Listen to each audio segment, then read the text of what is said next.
Tomorrow will be my first month completely sober. And I feel great. I feel good. I've been praying every day. I'm trying to go down a good path now. And this DMT slash ayahuasca video that I'm making today, I really want to try ayahuasca because I hear it destroys your ego. It kills your ego. And you're a better person after that. So sometime this summer, I'm gonna try to find a spot on where I can do ayahuasca. And hopefully it does help me to be a better person.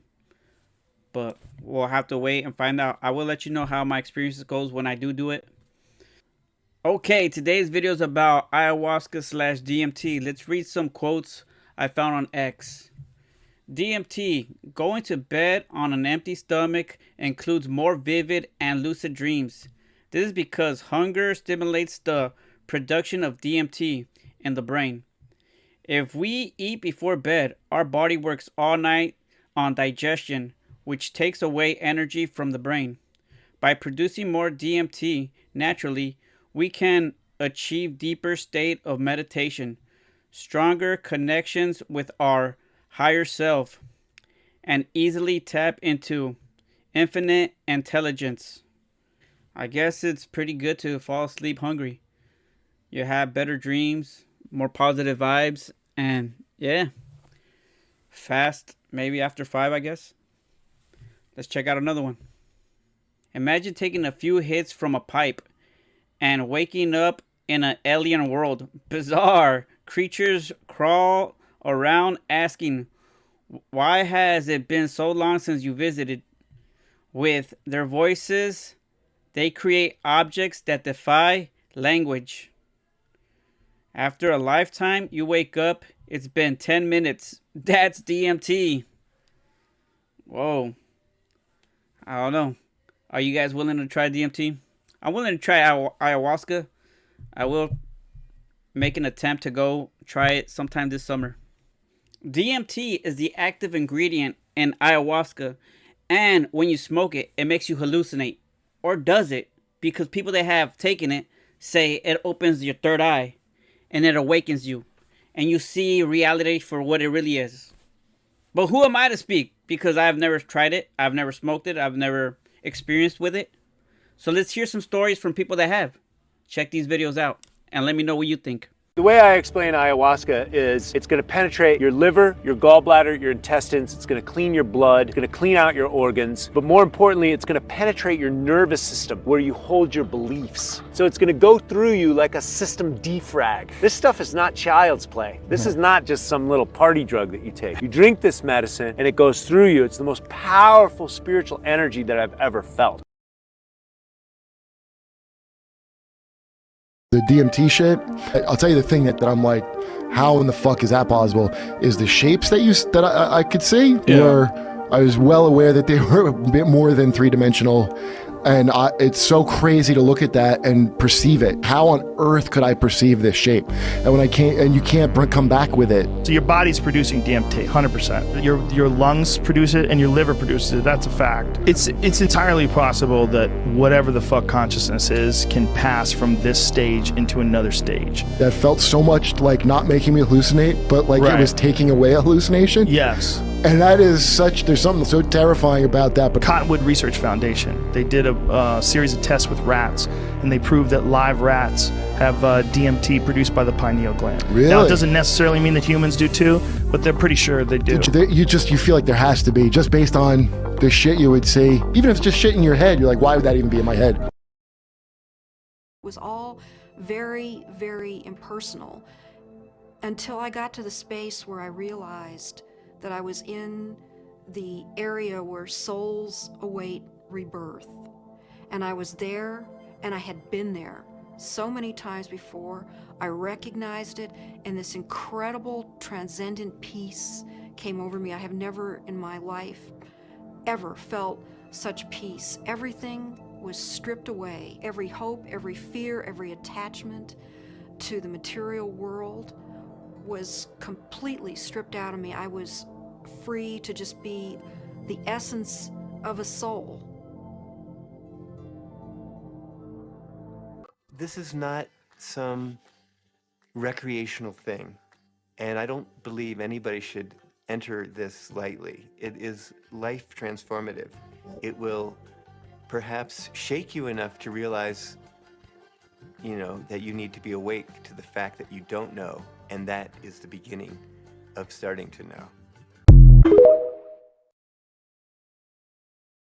For some reason, when people take DMT, they are meeting eyes staring back at them. And these aren't ordinary eyes. They are extremely intense, they feel very real, and in some cases, they even seem to be holding some kind of secret. There are two forms that these eyes will appear as. The first one is where you will see an audience of eyes, so multiple at once. Now, if you're on a low dose of DMT, you might see these eyes in your environment, but normally you'll see these eyes take the shape of a tunnel, or in some cases, they might even be joined together to make up some kind of alien looking figure. However you see them, it doesn't matter, because unlike a lot of visuals, these eyes feel extremely real. I've encountered the audience of eyes before, and it definitely felt like there was no emotion coming from them. I could only sense pure awareness or observation, and I could also feel like they were some kind of audience that had been watching me my entire life and had seen everything I'd ever done. Now, the other form that the eyes will kind of manifest as is what's called the all-seeing eye, and the presence of this all-seeing eye is extremely intense, so much so that a lot of people truly believe this is the eye of God himself when they meet it. And as far as I know, there's only ever one all-seeing eye that you'll see at a time, and even though it also is reported to have like kind of no emotions associated with it and seems to just be aware or observing you, some people will report that they can sense there's like a reality beyond the eye, and that this eye is actually judging you as to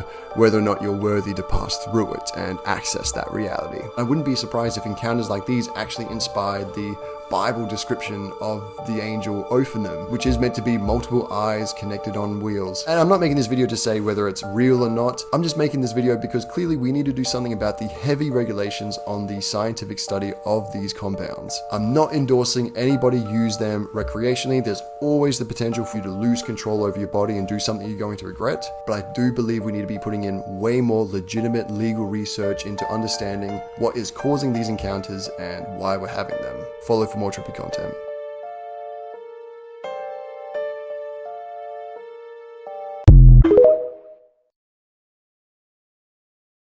DMT is not like a psychedelic drug in the sense that you're getting into the contents of your hopes, memories, fears, and dreams.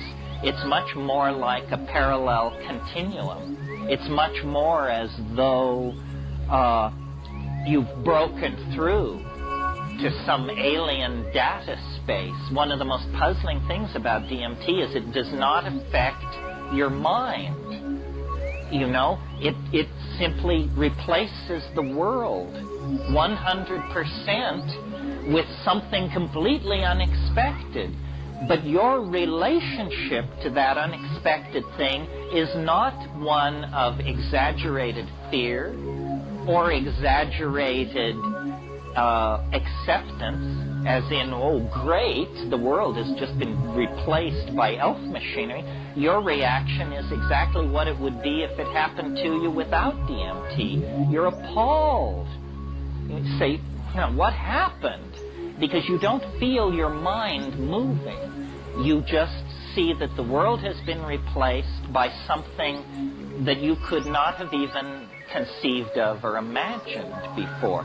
And these entities, these things which look like, you know, self-dribbling jeweled basketballs, something that the NBA might take an interest in, you see them, and they present themselves to you. They use language to condense visible objects out of the air.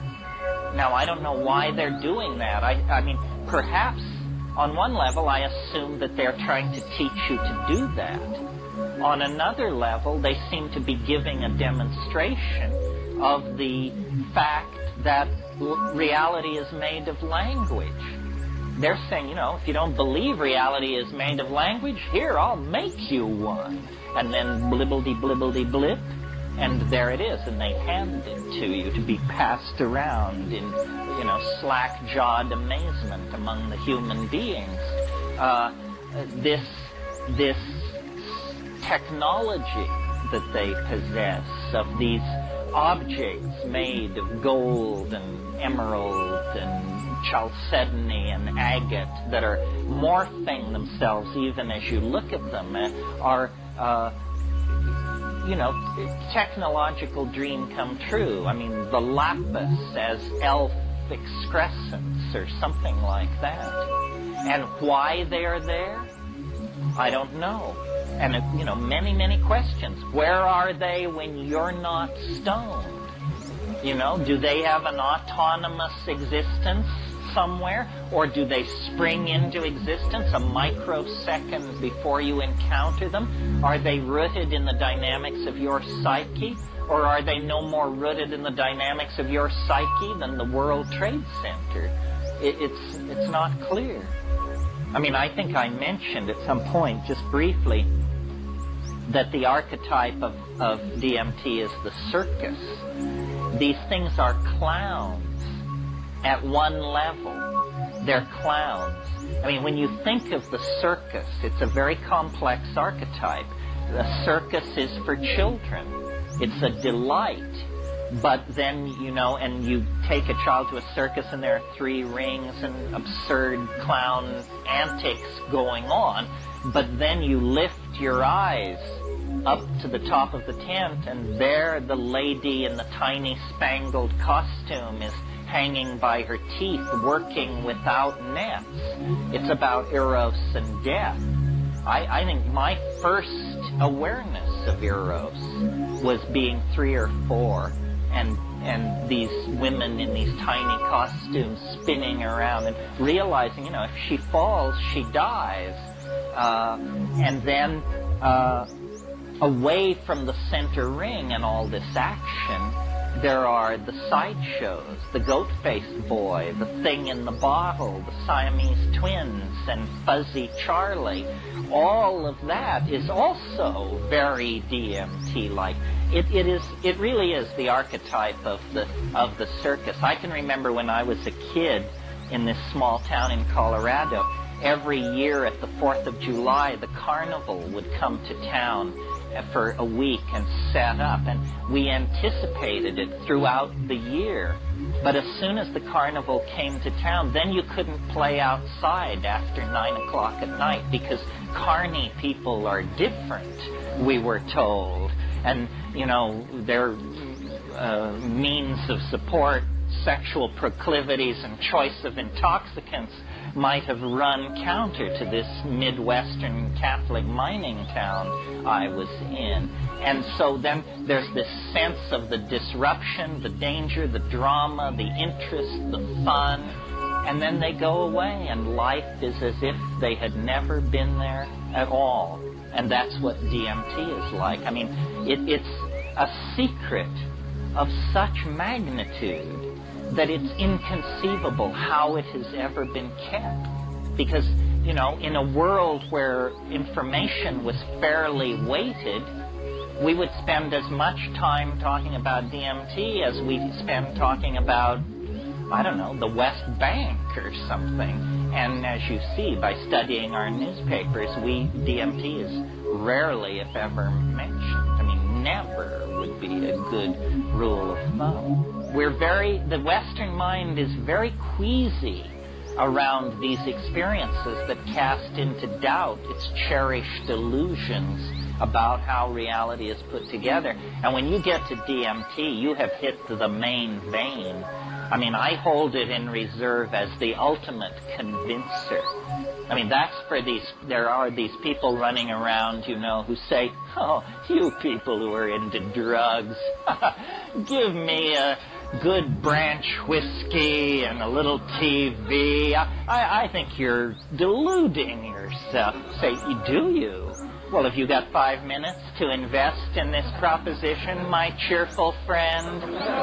Because if you do, have I got news for you. It also seems to me, considering the fact that DMT is a naturally occurring neurotransmitter, that you return to the baseline of consciousness in 15 minutes, that it's utterly harmless. What's the matter with our critics? Why are they so phobic of it? What is it? Are you tainted forever if you know the position of your enemy? Why are they so afraid to give it a chance? Well, I think I can answer my own question, quoting a wonderful thing Tim Leary said years ago. He said, LSD occasionally causes psychotic behavior in people who have not taken it. Right. That is the problem, I believe, that these drugs are causing outbreaks of psychosis among people who won't get near them. And they are turned into frightened, paranoid order freaks reaching for, extra legal and extra constitutional means to make your life hell. Obviously, their minds have been severely bent by the absence of this drug. I have done ayahuasca probably about 40 times, and this is some of the strange entities that I have come in contact with. One time I saw this giant praying mantis, and it was just stepping over me, and I was looking up at it. Mother Ayahuasca. Many people experience this spirit during their ceremony, and she's often associated with some kind of healing or helping you overcome something traumatic, and when people contact her, it's usually a life-changing experience and a deeply spiritual one. Serpents. The divine serpent on ayahuasca is such a reoccurring thing that I've seen and many people see. Who knows why? I have a couple theories that we'll go into in a different video, but yeah, this is one that I've seen a few times. One time I had this vision of these strange creatures that looked like the heads from Spirited Away. Plant communication is common for me when I'm tripping, and I actually think it's real. I think the plants are alive. The second time I wasn't scared, so I took a huge dose, a heroic dose. I was like, if I want to go in, I want to make sure I see what I need to see. As soon as I laid back, it was different. I felt like fear and scared, and it just, all of a sudden, a more sinister voice came in, and it said, "You fucked up. Game over. You're dead." And I died. I literally died. I felt like I died. I had a life review, just like they say in the Bible. I had a life review, but it was really just like everybody in my life just flashed before me. And I felt all this remorse, regret, all the wrong I did. That's what came to the surface. All the wrong I did. It wasn't my time. I messed up. I'm leaving all these people. Oh, I messed up because I wanted to look too deep. And now I'm gone. And I felt like I was in the sun. It was just this bright, burning fire. Like I'd just gone to hell. I went to hell. That's, if somebody went there, they think they went to hell. It was just like.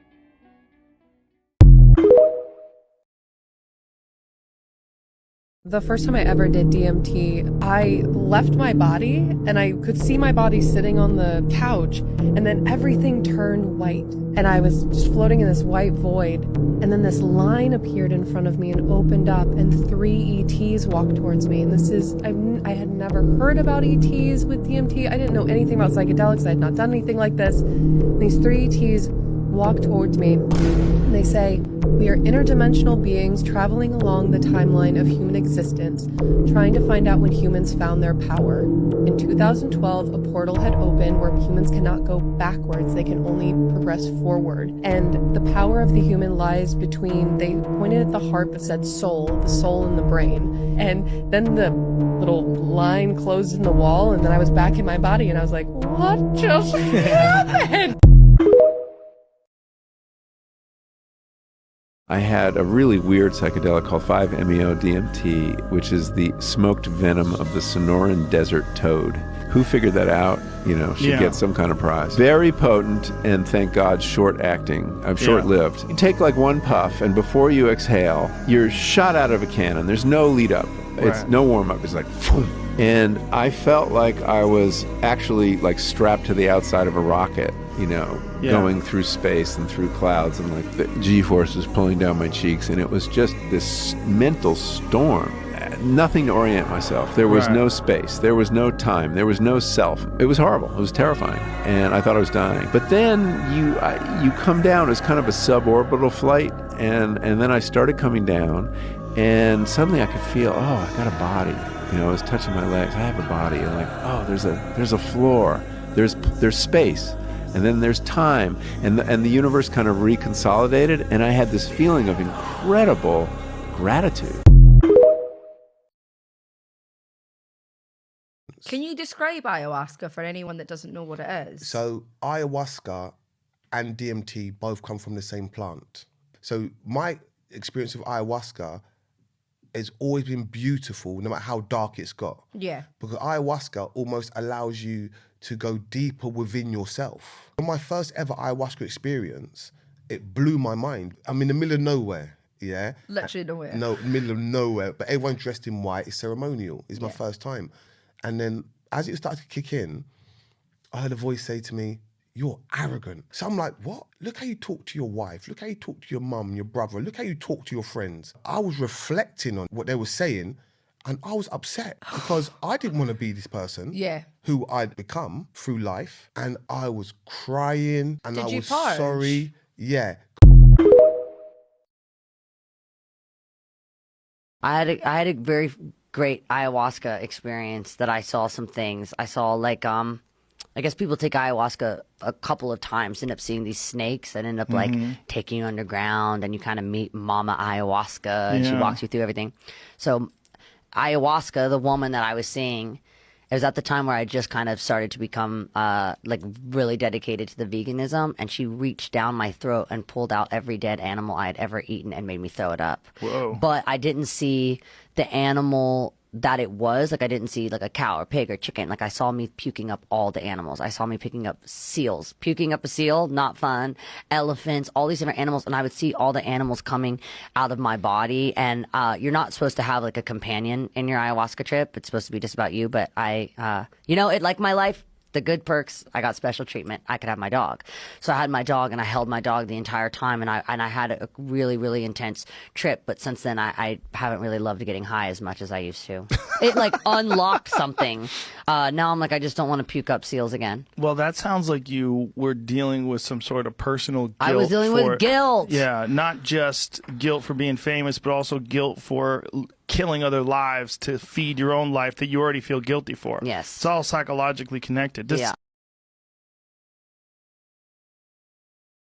She gave me my cup, I drank it, I go and sit down, and almost immediately I'm feeling so nauseous and so uncomfortable. It's like the feeling of nausea where you feel like you want to throw up, but you can't, like you're not throwing up.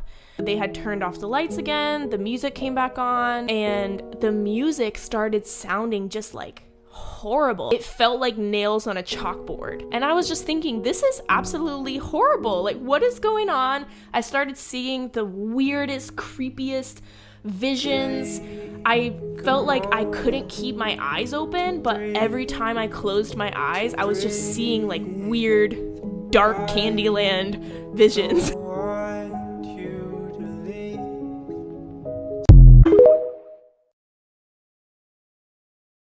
You could live your whole life and not know that the most shocking, profound thing in existence is 3 hits away.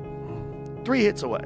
And all of a sudden, you're in a completely different universe in 20, 30 seconds.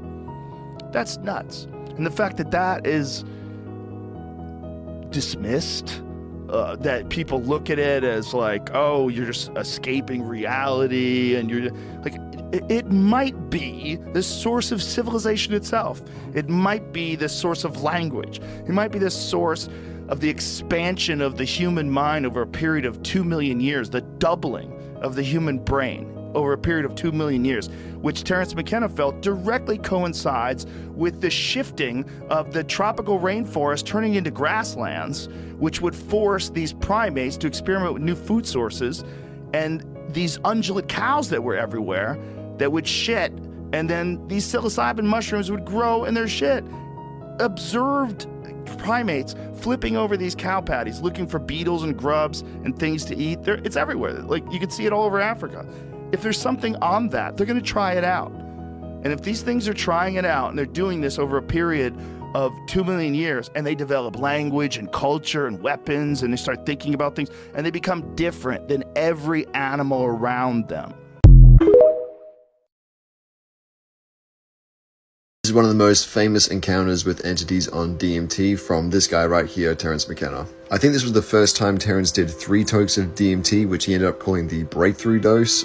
Reason being, as he was about to find out, after that 3rd toke, you end up breaking through into an entirely different reality. So 30 seconds after having this 3rd toke, he began to hear a hum, which started rising in intensity. Its tone kept increasing more and more until suddenly McKenna was launched out of this reality and into what he called hyperspace, which is very difficult to explain if you haven't been there, but it's basically like a higher dimension or something along those lines. Eventually, he was transported inside a dome, which he said felt like it was hidden deep underground. As it turns out, this is a very common place that people go to during breakthroughs called the DMT Dome. What shocked Terence about this place, though, was the fact that there are entities inside it. He called these beings the machine elves, but he also said it's basically impossible to describe what they actually looked like, especially as they were constantly transforming. As soon as Terence arrived inside the dome, these machine elves came up to speak with him, but the way they communicated wasn't like anything that he'd ever experienced before. They communicated with a visible language, so instead of speaking with sounds, they would speak objects into existence, and these objects were blowing McKenna's mind. He said that they'd literally be impossible for him to even imagine while sober, and he actually became afraid that he was going to die in shock from just looking at them. He tried to look away, but the machine elves told him to calm down and keep watching what they were doing, and that's when things started to get a bit more chaotic. The objects turned into entities themselves, and then these entities would speak more objects into existence, and it just kept repeating like that over and over. They then began jumping inside his body and disappearing, and although he sensed that these beings liked him, he also felt like he needed to be careful around them. Now, I'm not 100% sure why he felt like this. It could be that, like children, they didn't know the extent of their own power, but he also said that he felt like this dome was created by these beings as a place to reassure humans, and that there was something watching him inside it. He believed that this was some kind of interdimensional playpen, and what's crazy is that the objects the machine elves were showing him, he reckons were their form of toys. What he thought the purpose of this place was is kind of confusing. He didn't really get into it, but at the very least you can tell like this experience felt extremely real to him. I haven't made this video to say whether I believe what he went through is real or whatever, and I know it's definitely not one of the craziest reports out there, but it's definitely one of the most famous, encounters with DMT entities, and the machine elves are experienced by a lot of people. So yeah, I thought I'd share it. Aliens, light beings, machine elves. Let's take a look at the most common other dimensional entities that people encounter on DMT. Machine elves. Now, this description is probably the most popular in large part to Terence McKenna. In Terence's own words, they seem to be self-transforming and often try to teach something to whoever is visiting. Alien or humanoid beings that can only be described as extraterrestrial are also on the list. And not just your typical gray aliens, but reptilians, insectoids, and so on. Arguably the most fascinating are the geometric entities. They're often described as complex, ever-changing geometric shapes or fractals that feel very much alive. Others include animal spirits, angelic beings, and even entities that are just beyond human comprehension. But what's really shocking is a study out of Imperial College in London found that 94% of DMT users encounter similar entities. So the obvious question is, why does this substance lead to such similar encounters with people with completely unique life experiences and unique brain chemistry? Where do they come from? Is it all in our mind, or do they come from somewhere else? Let me know in the comments which entities you've encountered and how real you feel they were. The best thing that can happen is to think that you're going to die. There's no such thing as a bad trip any more than there's a bad meal or a bad relationship or a bad day. It's the difficult ones that are often the best. those are the ones that really teach you something. But I think even these bad trips, although they can be difficult, are beneficial in our learning experience in the same way that a bad meal could be. You learn not to go to that restaurant. You know, if you are approaching life from a non-fearful perspective where your intention is to learn, then you can extract benefit from almost any experience. I woke up and I suddenly got it. I understood suddenly how thought was just an illusory thing. And how thought is responsible for, if not all, most of the suffering we experience. And then I suddenly felt like I was looking at these thoughts from another perspective. And I wondered, who is it that's aware that I'm thinking? And suddenly I was thrown into this expansive, amazing feeling of freedom from myself, from my problems. I saw that I was bigger than what I do. I was bigger than my body. I was everything and everyone. Now, fear is going to be a player in your life, but you get to decide how much. You can spend your whole life imagining ghosts, worrying about the pathway to the future, but all there will ever be is what's happening here, and the decisions we make in this moment, which are based in either love or fear. So many of us choose our path out of fear disguised as practicality. What we really want seems impossibly out of reach and ridiculous to expect, so we never dare to ask the universe for it. I'm saying, I'm the proof that you can ask the universe for it. It's what's happening right now inside everybody is they're going, who am I? And they're depressed, you know, a lot of people, because they're trying to hold up an image in the world. And that's what depression is. You know, people go like, oh, Jim's been depressed and stuff. Well, yeah, I was depressed when I was trying to be the Wizard of Oz instead of the sweaty guy behind the curtain. But now I know that Oz is a character, you know, and you know, I think everybody deals with that. Everybody walks around and they go like, why am I depressed? Well, it's because you're trying to be something for the world, you know, and as soon as you let that go, better things happen. I'm not looking backward. Why don't we just... Like, you're supposed to say, you know, we're important. You're supposed to say, it's all going to be all right. And you're supposed to say that, you know, whatever you dream can come true. And you're supposed to say all those things. I do believe in manifestation, power of that kind of stuff. But I don't believe that any of it matters, you know. This mattering is to me a human construct, born out of a need, the same need as you have to have, you know, deities and things like that. I believe that I had to become a famous, you know, idea and get all the stuff that people dream about and accomplish a bunch of things you know what that this means, don't you? You know, that look like success in order to give up my attachment to those things. It's been part of the evolution of ego is to spend your first half of your life acquiring and adding, thinking you can add to yourself, and it looks great. I mean, it looks great when you got a cool car and you got good, nice clothes, and you know, and you've done something that people admire, but it can never fulfill you. You can never be happy. You know what I mean? It's not where happiness comes from. The one thing, like, people talk about depression all the time. The difference between depression and sadness is just, you know, from happenstance. Whatever happened or didn't happen for you, or, you know, grief or whatever it is. And depression is your body saying, fuck you, I don't want to be this character anymore. I don't want to hold up this avatar that you've created in the world. It's too much for me, you know? And you should think of the word of depressed as deep rest. deep rest. Your body needs to be depressed. It needs deep rest from the character that you've been trying to play. You know? It's a pretty name, though. It really is nice. It means merciful, right?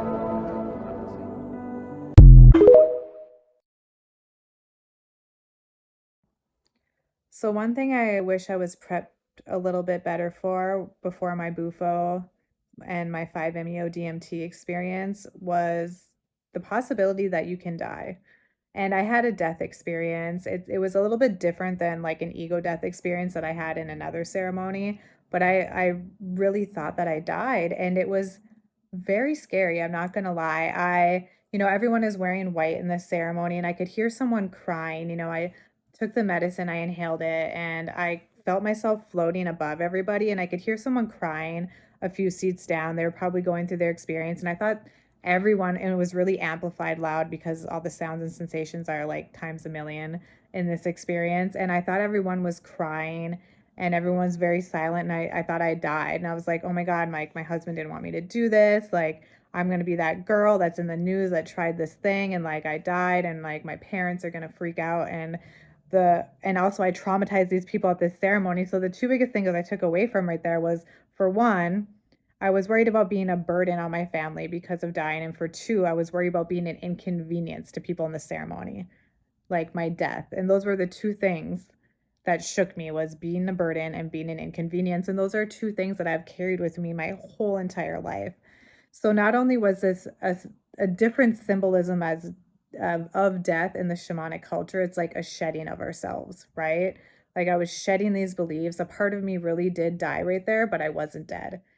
And once I came to and I could breathe and center myself a little bit, like time is just doesn't really exist. So I thought it was like 5 hours, and it was really probably like 5 or 10 minutes. So I was like, oh my God, I have to call my husband. Like I have to let him know that I'm okay, because I thought I was just gone for several hours, and I told him I'd be gone for a few.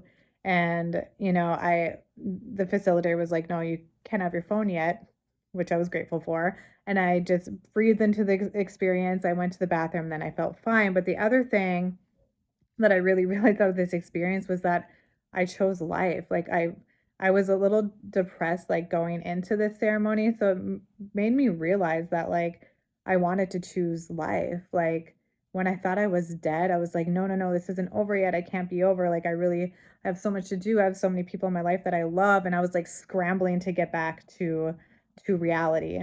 So, it was a scary experience, and it took me a little while to work through that with my integration coach, because I did have this fear of death after that. But it gave me some really beautiful realizations. But I want people to be aware that this is a normal thing that happens during the experience, because I didn't know it was normal, and I thought I was going crazy for a second. So just like and follow for more of my journey, and I'll share a little bit more about what happened with that experience.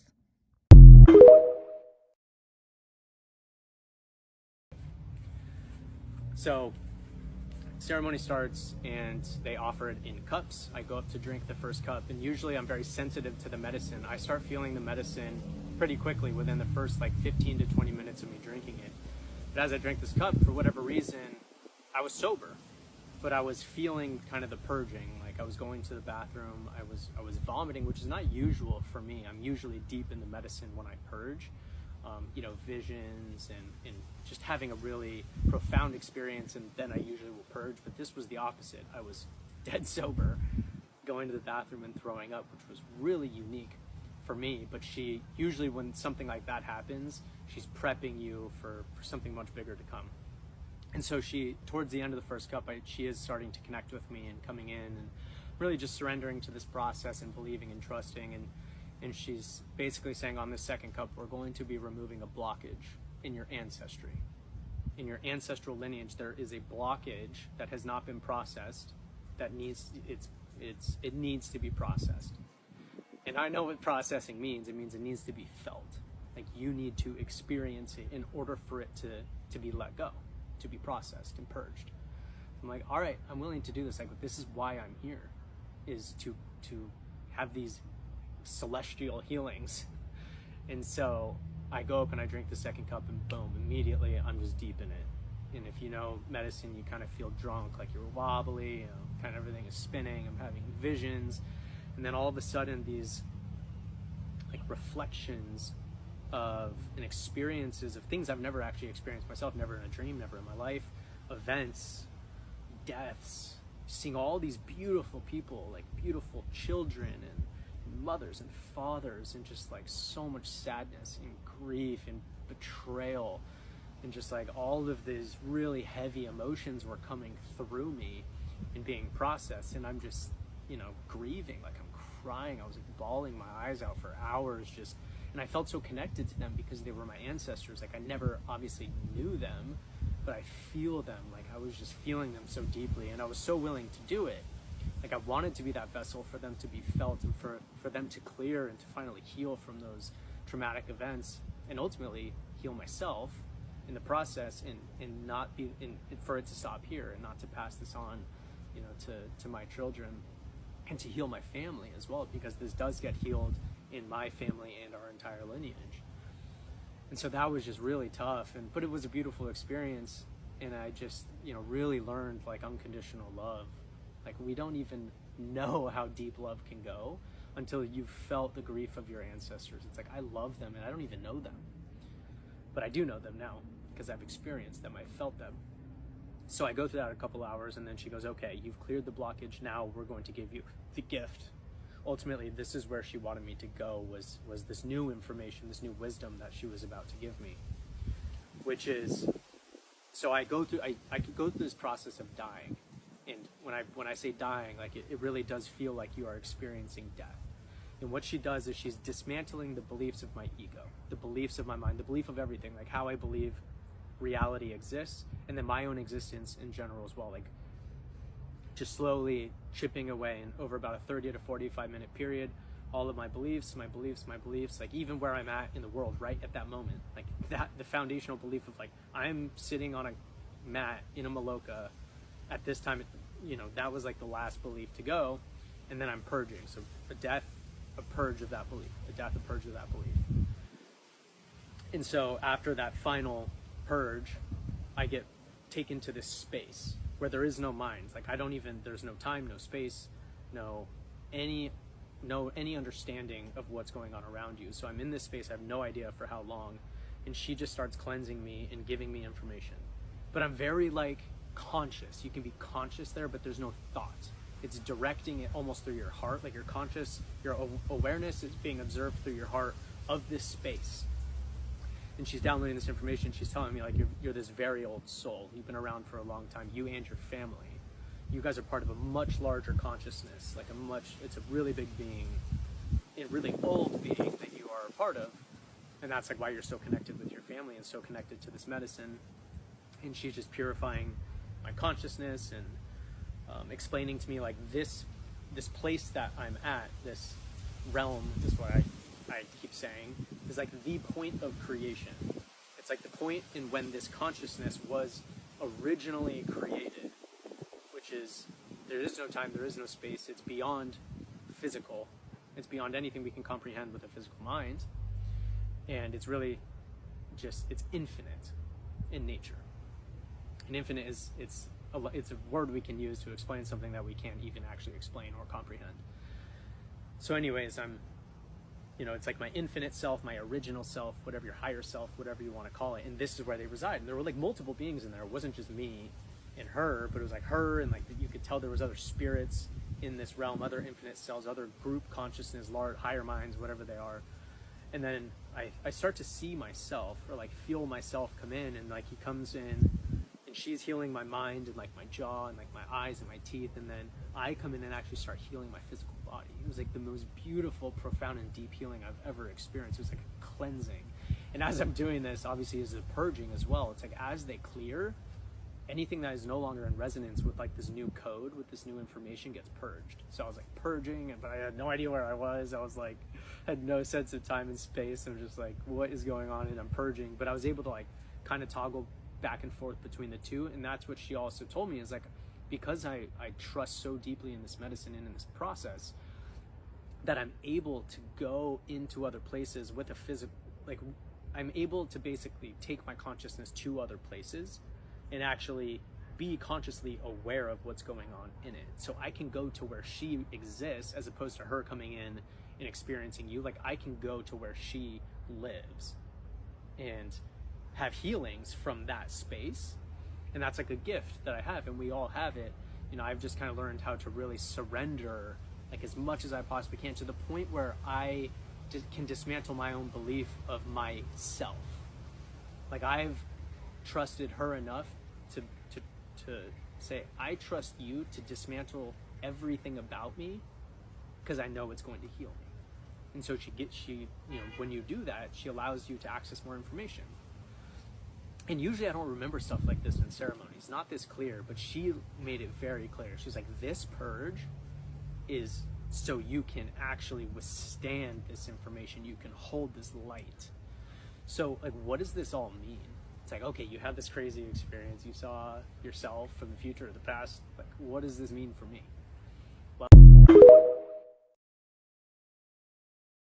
So I go up for my second cup, and after I drink it, I am on another planet. I lay there for maybe 10, 15 minutes, and then it was literally like a veil was lifted. Mind you, I have on a blindfold, but my eyes are open underneath the blindfold. Start to see sacred geometry, first thing, patterns, and it's like this information is just being downloaded into my brain. It's going fast. It's not just a mental image that's in my mind. I actually think I have like a form of aphantasia where you can't picture mental images, but on the ayahuasca, I was literally seeing these things. It was like I was looking at the fabric of the universe. I'm gonna put on the screen some photos from the movie Prometheus. When we got back from the retreat, my boyfriend was watching it, and when I saw this clip, I was like, that's what I saw. I was able to see Earth and the moon and the planets and how everything moved. I just remember saying to myself over and over, I had no idea.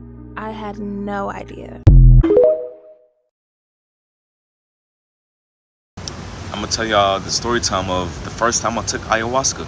So my friend was like, I feel that you should take ayahuasca because this will heighten who you are and this will bring out so much within you. I said, all right, say less, why not? So she paid for the whole experience for me to do ayahuasca. Next thing you know, she also told me that the facilitator of this experience was a white man from France. I said, fuck this shit. That turned me off. And she was like, you know, look past that. I said, alright, so next thing you know, I texted the devil and was like, can I record this experience? Because I like to document my experiences. He was like, not much goes on anyway, or that's just your ego. I said, that's bullshit. People need to actually see what's going on.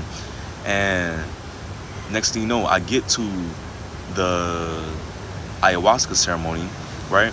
And we hike up the jungle.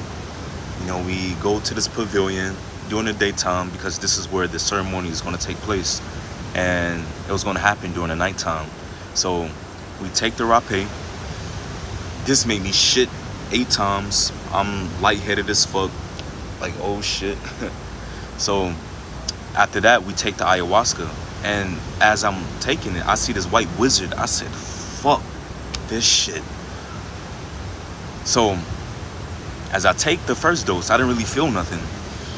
I go outside and I see the shooting stars, but how the stars look, they're so luminous. They're a bright blue color. I see everything crystal clear.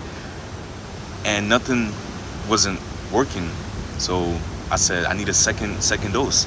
So I took 2 cups of ayahuasca. This is when I really start to feel it. And I went to the 2 other guys, these 2 beautiful black women, my friends. And, you know, we just started to chant. We're chanting ancestral sounds. And this devil had the audacity to say, oh, y'all are too loud over there. Y'all need to calm down. At this point, I'm near the fire and I'm already in a trance. Like, when I tell y'all, I was twitching. I was like this. I was like this. I was in there. Then it got to a point where I had to lay down. As soon as I laid down, that's when everything, boom, happened. And when I went into this experience, I wanted to see ancient memory. That was my intention for this ayahuasca ceremony. And as I'm going through all of these experiences, I can't really explain what I saw because it was so much. Just know that it was a series of events. It was a series of colors. I seen pyramids. I seen this black man with a staff. I seen a canvas of dicks that showed me some things about my past. It was a lot. Yeah. I had a complete death of the ego. I surpassed all conscious thought. Out of what I was told was a 15-minute journey, it could have been 2 seconds and it could have been eternity, and I would not have known the difference.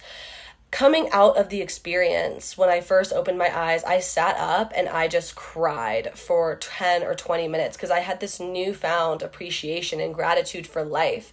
It was the first time in my life that I was not afraid of death. I was not afraid of dying or time running out, because if death was the experience that I had in Bufo, there is nothing to be afraid of. It was so beautiful. There was so much connection and so much love and so much oneness with the universe. My biggest piece of advice, if you are considering sitting with plant medicines, is if you think you're ready, you're probably right. And if you think you're not ready, you're probably right. Here's some personal stories about why you should not do ayahuasca. So I'm Colombian, so my family and all my family's friends have ties to the Amazonian tribes that live in the south of the country that are close to the Amazonian rainforest. So I have a family friend who had tried the substance, and the way that she did it was the true ritualistic way. And let me tell you about her experience on ayahuasca. What she did was a grueling experience. She had to climb up a giant mountain covered in dense jungle, carrying a pack that was twice her weight. Once they reached the top, after grueling hours and hours of hiking, they gave her the medicine. And she wasn't in some bougie LA, yurt somewhere listening to some guy playing the banjo. No, she was covered in her own sweat and felt like she had just ran a marathon, and now she was going to start this experience. She had the experience with the tribe, and she said that it was physically exhausting.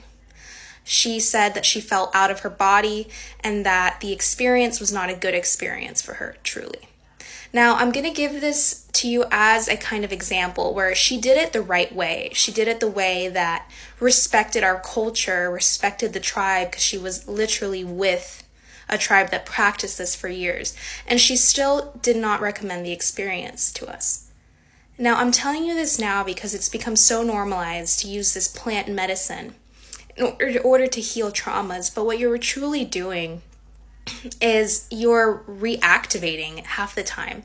A lot of these plant medicine practitioners aren't actually experienced in how to provide right dosages. And even if it's the right dosage for some person, it might not be the right dosage for you. And you might end up having a bad experience with it that sets you back in your depression, that makes your PTSD worse. I can't tell you how many people have had bad experiences on this. And despite all of the good, happy stories, the bad experiences aren't being talked about enough.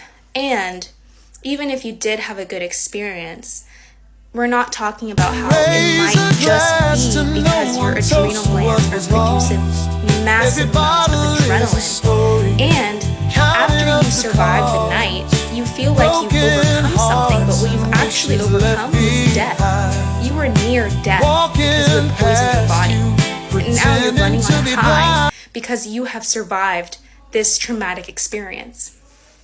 Just my 2 cents. Yeah, I've heard a lot of people scared to do ayahuasca because they're afraid of memories coming back. Mm-hmm. Some really dear friends of mine have gone to Peru and did a lot of ayahuasca with a group of people, and they had profound experiences. And then I also got scared by one of the things that they said, that there was like demonic spirits that possess people's body, and they all had the same experience. And I believe in that stuff, and I've had experiences with that stuff. And I think that's scary, right? Especially if you have no idea how to handle that, but also if you have a very delicate psyche. This just happened actually at a ceremony 2 months ago at one of mine. She's laying there like this. I think she's having a blissful experience. She wakes up, she's like, I met the devil. And I was like, whoa. After the ceremony's done. She she's just like, said it like that. Yeah, I she's met like, the devil. yeah, the devil came to me so nonchalant about it. I'm like, wait, what happened? But with these experiences, because I believe in that too. And I believe ayahuasca is that portal. You're floating in between life and death. That's what it really is. You're like in that white light part. That's what ayahuasca takes you to. I think a couple things is I don't consider myself to be like this light worker. I actually go by being a shadow worker. And so this is what I love playing with the most. I love talking about and helping people get through these experiences, because we have to pay attention, like, why did these dark parts come up? Where are they coming from? What experiences led you to have these thoughts? You know, is it really just a fear you had as a kid of like demonic stuff, or is there something darker that we need to go explore with that's in your soul? And usually they can kind of pinpoint where this is coming from and what messages they're receiving from it. So for example, this girl who had this experience, she actually got clarity from Pachamama that one of her aunts was practicing witchcraft on her, which she already kind of knew. And this is very common in like a Latinx culture where people practice with like black magic. And she already kind of knew this, but Pachamama gave her the clarity of like, yeah, this is happening. So it gave her now her integration processes. I need to make sure that I'm acting out from my light self. I need to honor my shadow self and give her love and light and hold her.